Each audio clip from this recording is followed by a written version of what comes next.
औज़ुबिल्लाहिमिनश्शैतानिर्रजीम बिस्मिल्लाहिर्रहमानिर्रहीम। Subject mathematics, primary level. Topic हमारा है ज्योमेट्री और ज्योमेट्री में आज जो टॉपिक हम कवर करेंगे वो है सर्कल। सर्कल के कॉन्सेप्ट्स बच्चों को देने से पहले स्ट्रेट लाइन और कर्व लाइन के हवाले से बच्चों को गाइड करना ज़रूरी है कि इन दोनों में क्या डिफरेंस है और इसको हम एक्टिविटीज़ के थ्रू बच्चों को ये कॉन्सेप्ट जो है वो कैसे वाज़िया कर सकते हैं। अच्छा जी, जब हम बात करते हैं स्ट्रेट लाइंस की तो लाइंस बिल्कुल स्ट्रेट होती हैं। जैसे कि आप देख सकती हैं कुछ लाइंस डिफरेंट डायरेक्शंस में तो है लेकिन बिल्कुल सीधी हैं, स्ट्रेट है, ठीक है। और कुछ लाइंस जो है वो कर्व होती हैं, जैसे कि आप देख सकती हैं कि इस तरह से। इसकी कुछ एग्जांपल्स हैं स्ट्रेट लाइंस के हवाले से जो कि बिल्कुल सीधी होती हैं, जैसे बैट बॉल है और बिल्डिंग है, विकेट है और इस तरह से बहुत सारी चीज़ें ऐसी जो देखने में बिल्कुल सीधी होती हैं, स्ट्रेट होती हैं। और इसी तरह कर्व लाइंस की भी कुछ एग्जांपल्स हमें देखने को नज़र आती हैं, ठीक है जी। इसमें आप देख सकते हैं ये टूल है जो यूज़ होता है डिफरेंट चीज़ों में काम के लिए, तो ये बिल्कुल कर्व शेप में है। इसी तरह ये ज़िप है और ये पार्क में बच्चों के जो स्विंग्स होते हैं उसकी भी शेप बिल्कुल इसी तरीके से होती है।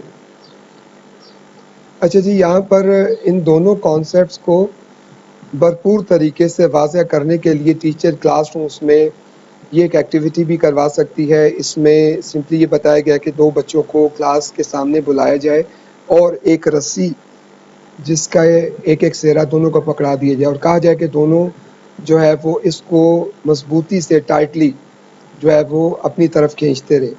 जब बिल्कुल टाइट हो जाए तो वो आप कह सकते हैं कि ये बिल्कुल ये एक स्ट्रेट लाइन की एग्जांपल है। जैसे कि आप देख सकते हैं दोनों एक दूसरे को ऑपोजिट डायरेक्शन में खींच रहे हैं, तो जो खींचने से जो बिल्कुल एक टाइटनेस आएगी, ये एक स्ट्रेट लाइन की एग्जांपल है।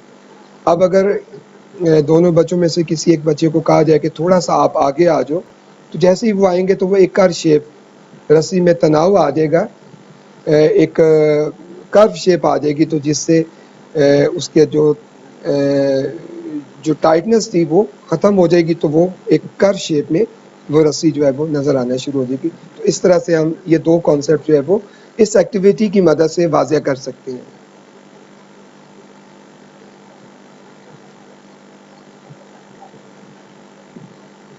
अच्छा जी, यहाँ पर हम सर्कल को देखेंगे। सर्कल क्या होता है और इसके एलिमेंट्स कौन-कौन से हैं, ठीक है। Circle basically circle is the set of all points who's distance from the fixed point is always same. अब यहाँ पर आप देख सकते हैं कि जो फिक्स्ड पॉइंट है वो 0 है, ठीक है। और ये ए कोई भी पॉइंट है, ठीक है। अब ए और ओ का जो फासला है वो फ़र्ज़ कर लें 5 सेंटीमीटर, ठीक है। अब अगला पॉइंट भी जो आपने लेना है वो ओ से बी तक, उसका भी 5 सेंटीमीटर होना चाहिए, फिर एक और 5 सेंटीमीटर, तो जितना भी फासला 5-5 सेंटीमीटर दूर होगा इस ओ से, उन तमाम पॉइंट्स को जब आपस में मिलाया जाएगा तो उसका जो लोकस एक शेप देगा वो सर्कल की होगी। तो अब आप देख सकते हैं कि इसको हम फिक्स पॉइंट कहेंगे और ए हमारा सर्कल के ऊपर कोई भी एक पॉइंट है। जब इस फिक्स पॉइंट को इस किसी भी पॉइंट से आपस में मिलाया जाए तो एक लाइन सेगमेंट बनती है। इस लाइन सेगमेंट को हम रेडियस कहते हैं ज्योमेट्री में। अच्छा जी, देखिए अगर हम सर्कल के ऊपर कोई से दो पॉइंट ले लेते हैं, जैसे कि यहाँ पर ए है और यहाँ पर बी पॉइंट लिया है, ठीक है। अगर आप इन दो पॉइंट्स को आपस में मिला दें, ठीक है, इन दोनों को मिलाने से एक लाइन सेगमेंट आपके सामने बनती है, ठीक है। इस लाइन सेगमेंट को हम क्या कहेंगे? इस लाइन सेगमेंट को हम कार्ड बोलते हैं, ठीक है। अगर यही कार्ड सेंटर से पास करे, जैसे कि ये कार्ड आप देख सकते हैं ए बी सेंटर से पास नहीं कर रहे, लेकिन यहाँ पर ए बी जो है वो सेंटर से पास कर रहा है ओ से, तो इसको हम इस कार्ड को स्पेशल कार्ड कहेंगे और इस स्पेशल कार्ड का नाम डायमीटर होगा, ठीक है। और इसको ए बी से हम इस तरह से डिनोट करेंगे। डायमीटर क्या होता है? बेसिकली 2 टाइम रेडियस होता है और ये सर्कल को दो बराबर हिस्सों में डिवाइड भी कर रहा होता है। यहाँ पर हम एक और कॉन्सेप्ट देखेंगे जो कि सर्कल का एलिमेंट है, सर्कमफ्रेंसेस। सर्कमफ्रेंसेस क्या होता है? बेसिकली जो सर्कल के अराउंड जो डिस्टेंस होता है, ठीक है, ये जिसे हम बाउंड्रीज कहते हैं, ठीक है, इस बाउंड्रीज का जो फासला होता है, ये सारा फासला अगर आप इसको कैलकुलेट करें तो ये इसका सर्कमफ्रेंसेस कहलाएगा, ठीक है, इस बाउंड्री को हम सर्कमफ्रेंसेस कहते हैं। अगला कॉन्सेप्ट हमारा एंगल से रिलेटेड है। एंगल क्या होता है? एंगल बेसिकली दो रेज, ठीक है, जिसके एंड पॉइंट्स आपस में कनेक्टेड होते हैं, ठीक है, उन दो रेज के दरमियान जिसके एंड पॉइंट्स आपस में कनेक्टेड होते हैं, उनके दरमियान जो एंगुलर फासला होता है, डिस्टेंस होता है, उसको हम एंगल कहते हैं। इसकी कुछ टाइप्स हैं, ठीक है, इसको हम वन बाय वन देख लेते हैं। फर्स्ट टाइप है हमारे पास एक्यूट एंगल है। ये एक ऐसा एंगल होता है जिसका जाविया 90 डिग्री से या एंगल 90 डिग्री से लेस होता है, ठीक है, इसको हम एक्यूट एंगल कहेंगे। और जिसका एग्जैक्ट 90 डिग्री एंगल बनता है उसको हम राइट एंगल कहेंगे।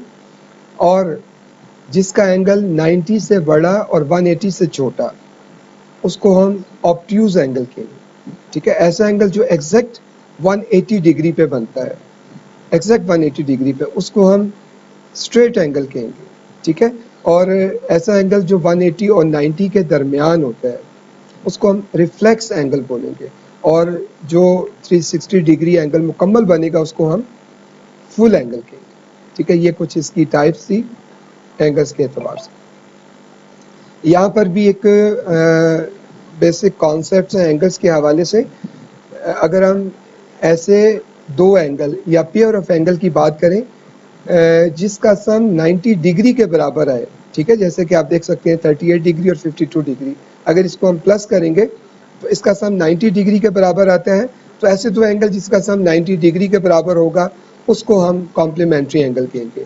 इसी तरह से ऐसे दो एंगल जिसका सम 180 डिग्री के बराबर होगा उसको हम सप्लीमेंट्री एंगल कहेंगे। जैसे कि ये 52 डिग्री है और इधर से 128 डिग्री, इन दोनों को जमा करेंगे तो इसका जो सम है वो 180 डिग्री के बराबर आएगा, ठीक है जी। ये कुछ कॉन्सेप्ट थे हमारे पास स्ट्रेट लाइन, कर्व लाइन के हवाले से, सर्कल के हवाले से, उसके एलिमेंट्स के हवाले से और एंगल्स के हवाले से। Thank you very much.